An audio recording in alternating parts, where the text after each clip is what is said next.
Bonjour Arnaud, donc merci d'être avec nous, merci d'avoir participé avec nous à un projet très chouette, donc c'est les Challenge 48 heures où on a pu donc du coup travailler avec la marque Monsieur Madame et donc vous directement.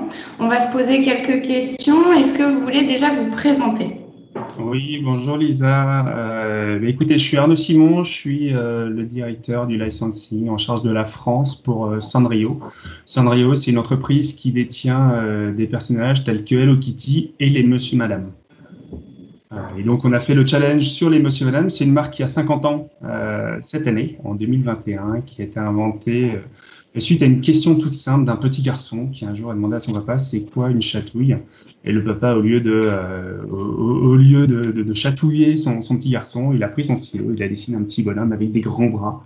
Et c'est comme ça qu'est née la marque, c'est comme ça qu'est née dans son esprit l'idée d'incarner tous les traits de caractère par des petits personnages et qui ont été édités sous forme de livres. Et la collection a connu un succès immédiat en Angleterre, puis en France, où on vend actuellement un livre toutes les 12 secondes. Super, alors j'ai une nouvelle question, quelle était la démarche aussi en acceptant donc de faire le challenge avec nous Paris Innov Campus? Et ben c'est une œuvre qui m'a approché et rapidement je me suis dit que c'était intéressant. C'était intéressant parce que l'Emotium c'est une marque qui est très transgénérationnelle. Et du coup, c'était intéressant de voir comment des enfants qui potentiellement ont grandi avec les Monsieur Madame pouvaient appréhender la marque aujourd'hui sur des problématiques qui seront leur métier de demain. Voilà. Donc, amener finalement beaucoup de fraîcheur, beaucoup d'anticipation, et puis participer aussi du coup à leur cursus. C'est sûr. Alors, je sais que nous avons fait donc une nouvelle fois le sujet, c'était donc les challenges 48 heures entre donc Monsieur, Madame et nous Paris Innov Campus. Est-ce que Arnaud voulait bien nous raconter un peu le brief qui a été donné à nos étudiants? Et Bien qu'est-ce que sûr, vous en fait, attendiez de plus? c'était un brief qui était très concret parce que on est justement en train de lancer avec un partenaire un web shop Monsieur Madame, donc un site de vente en ligne dédié au Monsieur Madame sur lequel on proposera des produits dédiés et complètement exclusifs. Et donc, du coup, l'idée, c'était de donner les clés du camion, clairement, de mettre les étudiants directement en position de ce partenaire qui nous a accompagnés d'ailleurs pendant tout le challenge 48 heures, et leur dire, si vous étiez à sa place, qu'est-ce que vous feriez? Sachant que le site va connaître des pics de fréquentation et de vente liés aux marronniers habituels de l'année, donc Noël, Pâques, la Saint-Valentin. Et donc, on leur a confié le prochain pic qui sera la fête des pères et la fête des mères. Et on leur a proposé de réfléchir sur une approche à 360 degrés autour de cette thématique, en leur disant, bah, si demain vous étiez en charge du site de vente des Monsieur Madame, que feriez-vous et que feriez-vous à tous les niveaux, tant en termes de développement produit que de site internet et enfin de communication online. Super. Et donc, il y a dû y avoir des surprises tout au long de ce projet, mais surtout à la restitution à laquelle vous avez pu assister. C'était quoi les bonnes et mauvaises surprises? Est-ce que vous en avez eu? Alors, on n'a pas eu de mauvaise surprise. Par contre, on a été vraiment impressionné par la qualité du rendu des étudiants globalement. C'est-à-dire que, c'est peut-être lié au fait que la marque leur parlait d'un côté et le sujet finalement était très proche, peut-être aussi de leurs habitudes d'achat quotidiennes, mais en tout cas, ils ont tout de suite su prendre le projet à bras le corps.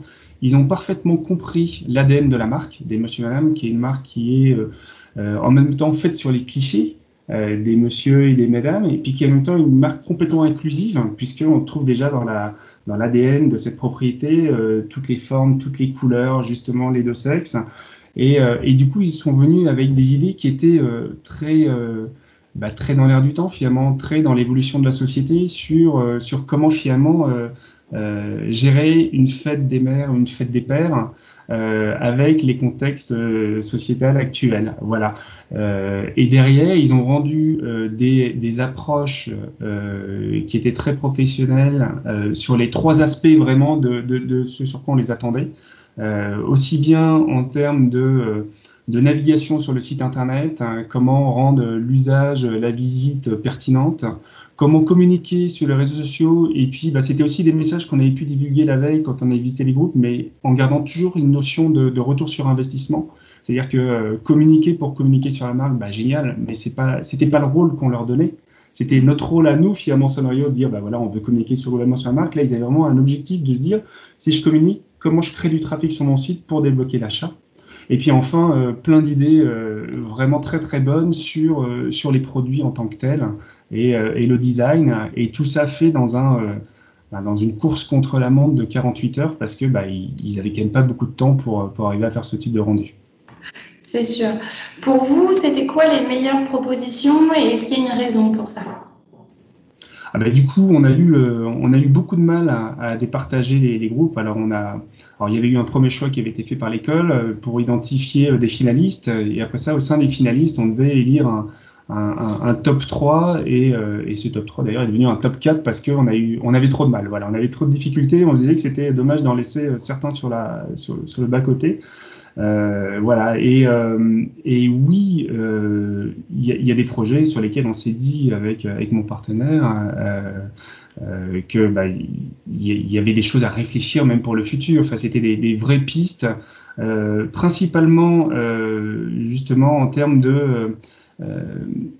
d'appropriation de la propriété. En l'occurrence, on a l'habitude de dire qu'il y a un monsieur, madame dans chacun d'entre nous, voire plusieurs. C'est-à-dire que en fonction du moment de la journée ou de la semaine, on n'est pas forcément la même personne. On peut passer facilement d'un monsieur grincheux à un monsieur heureux.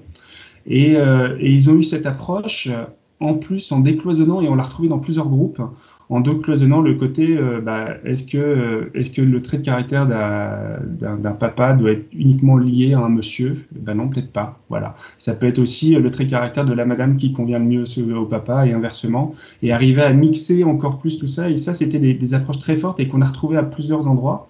Puis après ça, l'approche aussi créative a été hyper intéressant dans le sens où certains sont partis sur des choses vraiment complètement neuves et d'autres ont réutilisé l'ADN de la propriété, les imageries plus classiques pour arriver à mettre en œuvre leur site, leur communication. Donc beaucoup de rendus de très très bonne qualité. Super. Nous, on a suivi nos étudiants aussi sur la partie pré-projet. Comment vous les avez trouvés directement sur ce projet-là? Comment vous avez trouvé nos étudiants? Alors moi, je les ai trouvés très investis déjà. C'est-à-dire on a bien vu que beaucoup de groupes ont essayé de nous contacter, avaient énormément de questions. Alors forcément, ils avaient besoin un peu de réassurance certaines fois et c'est tout à fait logique. Parce que c'était un sujet qui était très très vaste finalement. La problématique était très large. Et après ça, j'ai trouvé qu'ils avaient une vision qui rapidement s'est révélée être très pertinente. Voilà, c'est-à-dire que en effet, pour pas mal de groupes, demain, on aurait pu imaginer leur confier les rênes du webshop Monsieur Madame. On leur dira, ça leur fera plaisir, je pense. Moi, j'aimerais bien savoir aussi, est-ce que vous êtes satisfait d'avoir pu travailler avec Paris Innov Campus et ses étudiants? Alors oui, ça a été une très belle expérience. Forcément, on le sait, travailler avec des jeunes amène toujours beaucoup de fraîcheur. Ça fait toujours tomber des certaines barrières, peut-être qu'on s'est construites soi-même, à force de travailler justement sur ses propres sujets. Et puis, il y avait une véritable émulation, et ce, dans un contexte sanitaire en plus qui était assez difficile, parce que tout s'est fait online. Rien n'a été fait en dehors de Teams, et pour autant, tout le monde a réussi à se motiver, donc c'était une vraie performance de leur part. Et je pense que c'est aussi lié au fait que ce soit des digital natives, hein, voilà, et forcément pour eux, c'est sans doute plus simple à appréhender que pour d'autres. Super. Écoutez, moi je vous remercie au nom de toute l'école, donc tout Paris Innov Campus vous remercie d'avoir fait travailler nos étudiants sur ce projet super chouette. Merci beaucoup Arnaud. Merci à vous. Au revoir. Au revoir.